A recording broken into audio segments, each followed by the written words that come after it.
Hello, friends! My name is Brittany from Brittany Loves Reading, and this is my first Amazing Readathon vlog.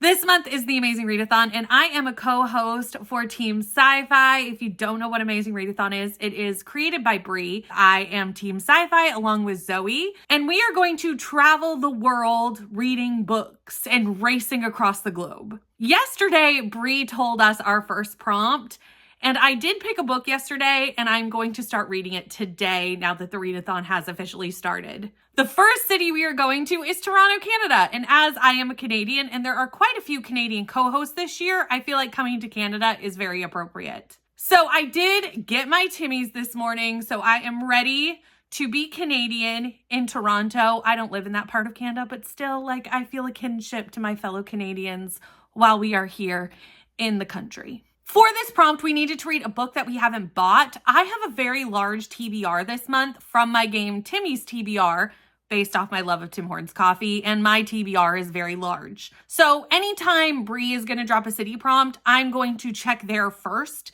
see what works, and if nothing does, then I will go looking elsewhere. I had one book on Timmy's TBR that I did not purchase. I had a library book on there for The Blood Trials by N.E. Davenport. So that is what I'm going to be reading for this prompt. I did read a tiny bit of this morning. I've read the first chapter, but certainly not enough to tell you really anything about this.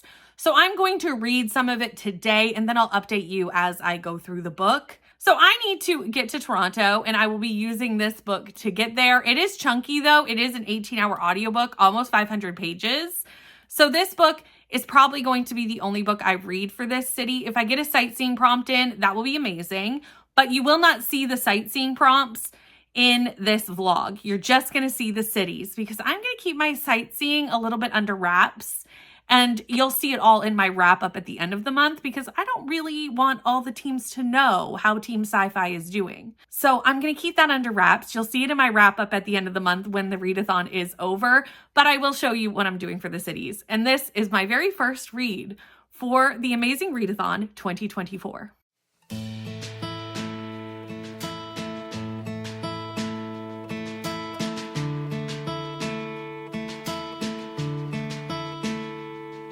Oh, I can just see her, so beautiful and sweet, with her hair and her actions more tame.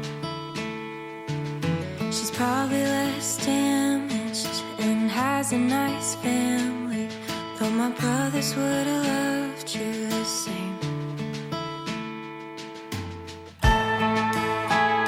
So it is the second day of the readathon, and yesterday I read 154 pages of The Blood Trials. I was hoping to get further through this yesterday, but I think this is definitely going to take 3 days to read. Weekends are a busy time here, and honestly, we're heading into summer, and I think every parent can understand that summer can be very, very busy. Yesterday, I ended up also just running some errands. I think I even took the vlog along with me to Michael's. My son is doing a backdrop for a show that he's working on, and we needed fabric paint. And while I was there, I ended up finding out that all their summer stuff was 40% off.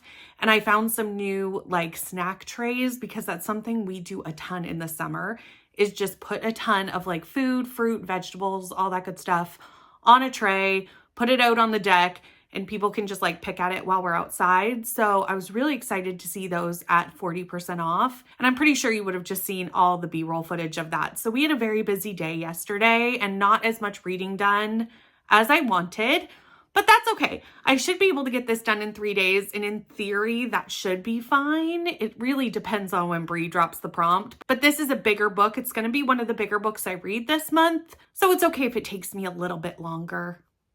Hopefully. But now that I've read 153 pages of this book, I can actually tell you a bit more about it. So in this book, we follow Akina, and Akina is the granddaughter of a commander in what is this army called I'm going to need to read the word to say it correctly, Praetorians, and I probably said that wrong. The word just keeps leaving me.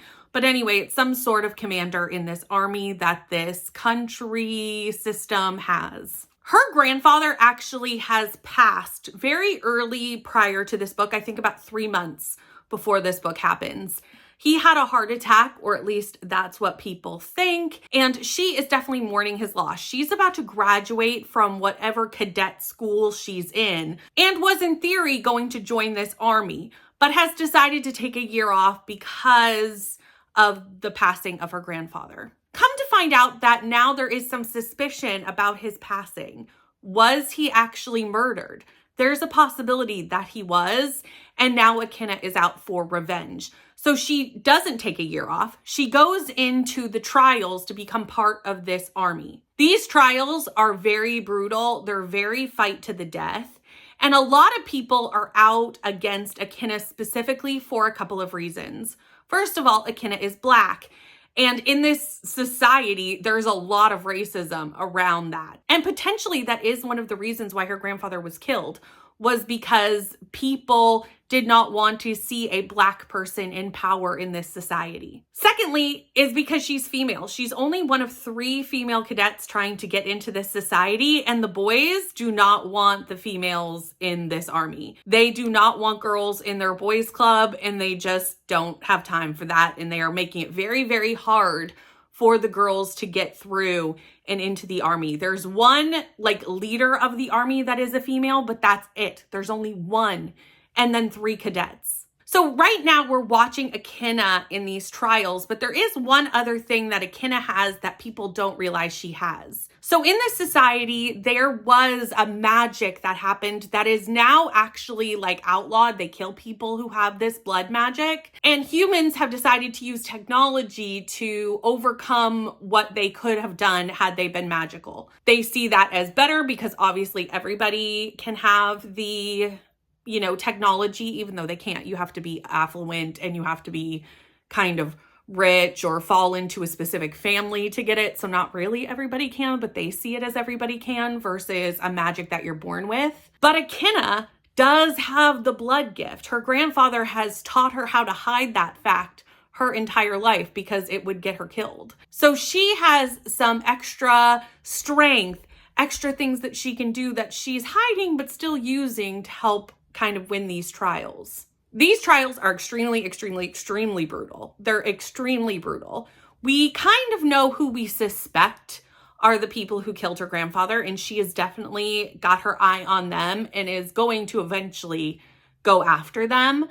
But right now she's just trying to survive the trials and get in a position to do so. She does have within the cadets though a great group of friends who really do love Akinna, and I do love the found family vibes in this book. Even the newer cadets that she's meeting through the trials, some of them really don't want to know her, but some are like, wow, your grandfather was such a great man, and wanting to get to know her and get to learn from her.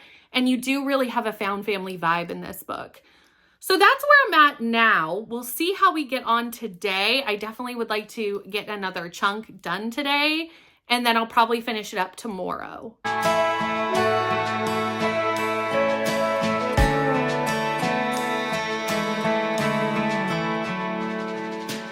You pick her up and you always call first, and you wait till she gets in the door. Miles are a number, I bet you hardly wonder what I'm leaving up to these days anymore. Oh, her envy last love. Hope she's everything that you dreamed of. I'll bet you bring her flowers you find by the road, and tell her she's pretty and make sure she knows, and I'll bet that she'll get. So it is now day 3 of the readathon, and I am still not done my book. I kind of have said that I thought it was going to take 3 days because it's chunky, and also because it was the weekend and I'm busiest on the weekends. But yesterday, Bree did drop a detour on us where we had to take a picture with a pet. I stupidly listened to the detour prompt around my child, who then decided we needed to go to the pet store, and we almost left with a lizard, but we didn't. I refrained. I got him to refrain. We may go back. Who knows what will happen? We're going to mull it over. But we did end up getting a picture and completing the detour. You would have seen that trip in the B-roll. I am currently at page 306 of the Blood Trials, so I have about 140-ish pages to finish. Luckily, today is a very heavy sprint day for me. I'm currently on sprints as we are chatting. I'm on sprints with Heather for tar sprints, and then when these end, I actually have Patreon sprints for about 6 hours. So between those two things, I should be able to get this done, just hopefully before Bree drops a new prompt. Do I even know if we're getting a new prompt today? Not a clue. It could be tomorrow, but I feel like it's imminent. I feel like at any point it could happen. It may not, but it could.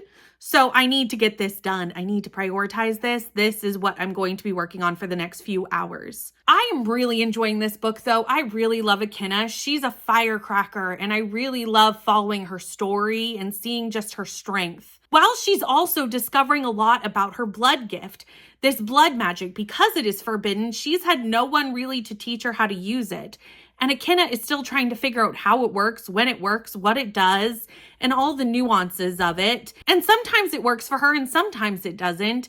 And we're seeing her frustration, but also knowing that she can do major things with this. We're also seeing her working her way through the trials. We're seeing her trying to figure out what happened to her grandfather. We're still unknown about both of those things. And last night, I was frantically trying to finish up as much of this as possible, going to bed, getting ready, listening to the audiobook, when the author decided to crush me right before bed. I was not expecting to be crushed, but I was crushed. The author does not hold back on the brutalness of these trials. I'll just leave it there, but I was brought to a sad moment in the book right before bed. So I'm ready to see the aftermath of that this morning, and I'm going to dive in and finish this up. I've already put the second book on hold from the library because I know I'm going to want to continue, and since it's sci-fi, it may work for a book later in the month, so I'm going to grab a hold of the second book while I have a chance. But first, I must complete this book. So I'm going to leave you and go finish this up. Friends, yesterday I made it to Toronto. I got there, I finished the Blood Trials. I really had a good time reading this book. The stakes were really high,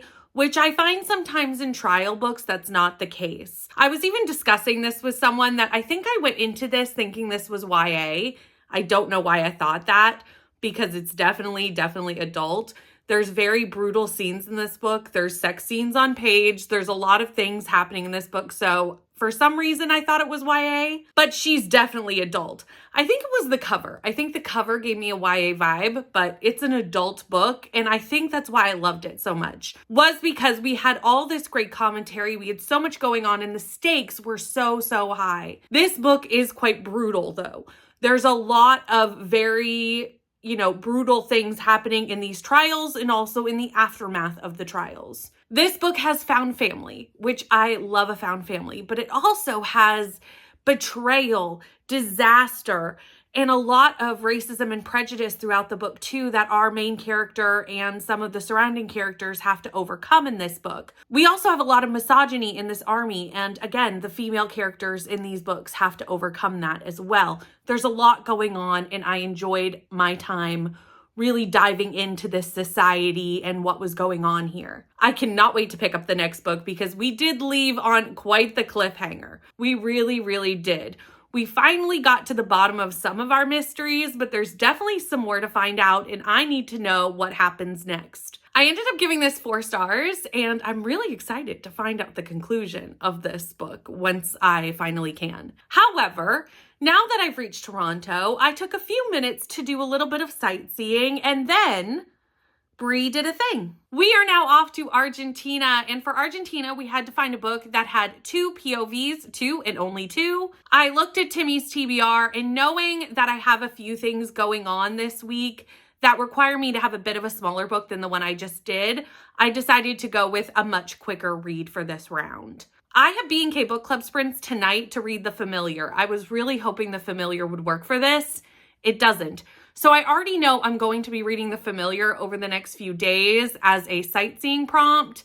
We're going to leave it there. Nobody needs to know what my sightseeing's for until after the readathon is over. But I do know I'm going to be reading that because I am the host for the book club and need to read it. So I needed something that would give me the time to do both books, the Argentinian book and the book that I actually need to read for book club. So I've decided to actually pick up another book club and mandatory read for me, and that is for Chestnut Springs Along, and read Powerless by Elsie Silver. I need to read this month anyway. It's going to be super, super quick because it is romance. Also, I read Heartless all in one day.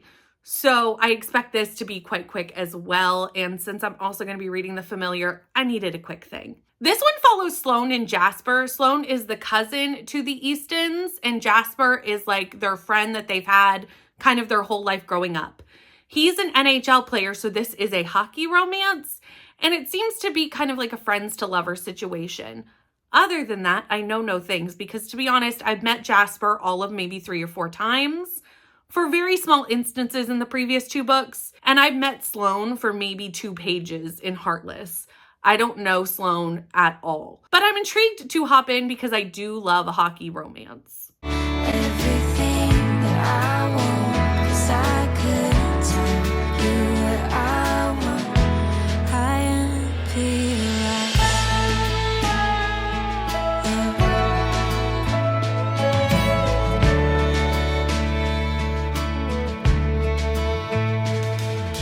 You met through a friend on a lovely fall day, and the whole thing just felt meant to be. So I have made it to Argentina. Did I finish my book? No, but I got to 51% of it. And that is where I'm going to end.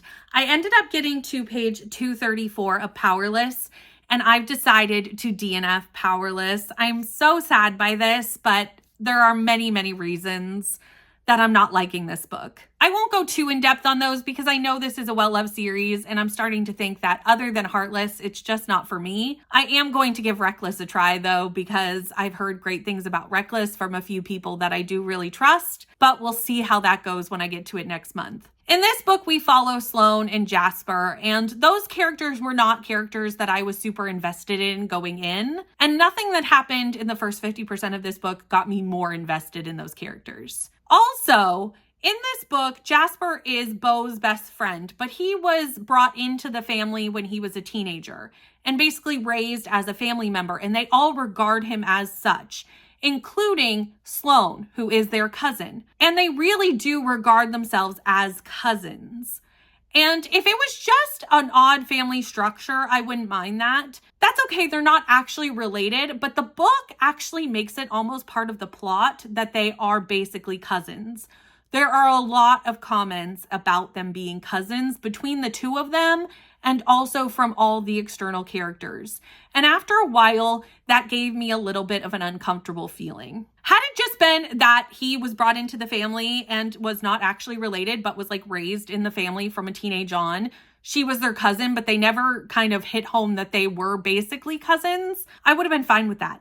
That's okay. They aren't actually related. But the fact that the book hits it home and just talks about it and talks about it and talks about it really made it impossible to overlook. The other thing that I didn't like about this was actually how they wrote this friends to lovers romance. Because in a friends to lovers, you tend to have flashback situations, and usually those are chapters. However, in this, they would just be weird paragraphs that would just pop up kind of out of nowhere and feel very disconnected. And I did not love how they were written. They did not feel cohesive to the story. They took me out of the story, and I did not love how that was written. Plus, this is supposed to be a hockey romance, and there is really no hockey plot to this. So there was nothing of the sports romance that made me kind of want to push through. So anyway, that's where I was when I decided to just put it down. I'm really not liking this. It was looking like a 2-star read. So I'm just going to stop here at 51% and get some sightseeing done before Bree drops the next prompt. I don't know what that next prompt is going to be, so I will have to come back with you and talk to you once I do know, but I do want to talk a little bit about something that I picked up yesterday before I run off. Yesterday, we did have a detour about promoting a local bookstore, indie bookstore, local to you. So I ended up going to the comic book store because they were doing a mystery manga package, which I did unbox in another video that will be on my Instagram. So I did get 5 random mangas, but I also picked up a manga that was just like on the shelves because I had never seen this manga and it really, really captured my attention, and I want to chat about it really fast. I ended up picking a manga up called My Brain is Different, Stories of ADHD and Other Developmental Disorders. This really got my attention because I love that it follows adults who have some neurospiciness to them. I love this. It follows 9 adults with developmental disorders as they outline their struggles and triumphs. And there's various different neurodiversities that are highlighted in this book. And I cannot wait to dive in at some point, maybe even this month as a sightseeing prompt to this manga. And I'm really glad to have it on my shelves. It sounds like a really interesting concept. But I'm going to leave you there. I'm actually on sprints right now and I'm doing some reading with a bunch of friends. And I will come back whenever Bree decides to drop a prompt. Could that be in 10 minutes? Yes. Could it be in an hour, a day, a month? Who knows? Who knows what Bree's going to do? So yesterday, Bree dropped a prompt on us and told us that we are headed off to Germany. Aoife, I'm coming to see you. I'm coming to Berlin. I'm coming to see you. Get the coffee ready. I'm on my way. And I am actually 41% of the way through my book. So I am 41% of the way there. I decided to do Leviathan Wakes for this prompt, mostly because Margaret and I really wanted to buddy read it. And Margaret is on Team Sci-Fi for this round. So it was the perfect time to strap in and read this together. And I am loving this book. I'm having such a great time. I can see why Margaret loves this series so much, and it's really fun chatting about it with Margaret as we go through it. So in this book, we follow Miller and Holden and their crews, or also their partners, depending on which perspective we're in. Holden and his crew are currently getting ice from Saturn's rings to take back for water in space when their ship is attacked. Only a few of them survive because they have found something on this planet that they should not have found. This attacking of one ship and then also another ship, there's quite a lot of attacking going on. Who is doing the attacking? I still don't know. A lot of people think it's the Martians, but I don't know if that's true. I don't know if I believe that. We'll see as we go through the book, but I don't believe anything people think it is. It's very conspiracy theory at this moment. So Holden and his crew are just trying to get to a safe location and figure out what the heck is going on. All this war stuff is happening around them and they are just trying to survive it. We also follow Miller. Miller is a detective or some sort of security person, detective for a private agency, but is also a police cop for a kind of city called Cirrus, which is a space city. That was not well explained at all, but you're going to just follow me with it, okay? So he is a detective. That's really all you need to know. Space detective. And he has been asked to figure out what happened to Julia. Julia is the daughter of a pretty high, powerful merchant, and she went off on a mission and they want her back. Her family wants her to come home because there's all this war stuff going on. They want her to come home. So Miller is tasked with finding her and bringing her back. 5 minutes later. Sorry if I'd moved. I had to go do the parenting things. Anyway, so Jim has to get Julia, and that is going to be a lot more difficult than he originally anticipated. It seems that Julia and Julia's ship is somehow connected to the start of this war. How? I don't know. Did her family know? We don't know. There's a lot of conspiracies in this. And I'm just getting to the point where Holden and Miller and their storylines start to converge. I really like all the characters in this book. I like Holden. I like Miller. I like the side characters in the various crews and his partners in the detective agency. I'm really interested to see what it's like when these two get together because they're both very strong, opinionated characters. And it'll be interesting to see how they kind of meld together as they get to know each other. That's basically where I'm at now. So I am going to dive back in and see how far I can get through this today. I still have a bit over 50%. So I need to get a move on to Germany. Your mama just loves her, tells her friends she's the one, and I curse every time that I prayed it was me. Oh, happy last. So it's Sunday, and I went to bed last night with 70% of the way through Leviathan Wakes. I've read up to 81 as of now. And I figured let's sit down and talk about the 40-ish% that I have read since. This book has so many facets, and obviously I can't talk about all of them because they would be spoilers. But there's this war that's going on. There's a lot of politics. There's a revolutionary element, and there's also a biological element to this book that we've discovered since. And a lot of people want to use the things that are going on for their personal gain, and it's making it very hard to know what is really the core of what is going on. We're starting to sort through that now. But who started everything? What is exactly happening? We're just starting to learn that now. Our two main characters, Miller and Holden, are so different, but yet so similar. They both kind of fly by their seat of their pants, and Holden especially, but also Miller at times, really acts very impulsively and doesn't think of the grand scale of things in the things that they do. And that can create a lot of chaos surrounding them and also a lot of interpersonal kind of drama amongst the people around them. The middle of this book, they decided to do some things while on kind of a mission that I still don't understand why exactly they chose to do some of the things that they chose to do. And they split from their crew and decided to do some things. And I still am like, why would you do that? I think it was a way for us as readers to know more about what was going on, but it did feel kind of out of sorts for the characters, other than the fact that they are very impulsive. So because they are so impulsive, almost anything they do kind of makes sense because they are so just like, oh, I'm going to do this now and do it. The middle of this book has dragged a little bit near the middle, but now we are getting into kind of finding out everything. All the pieces are starting to come together. And I think this is where it's going to ramp back up again and give me a lot of action in this last 20%.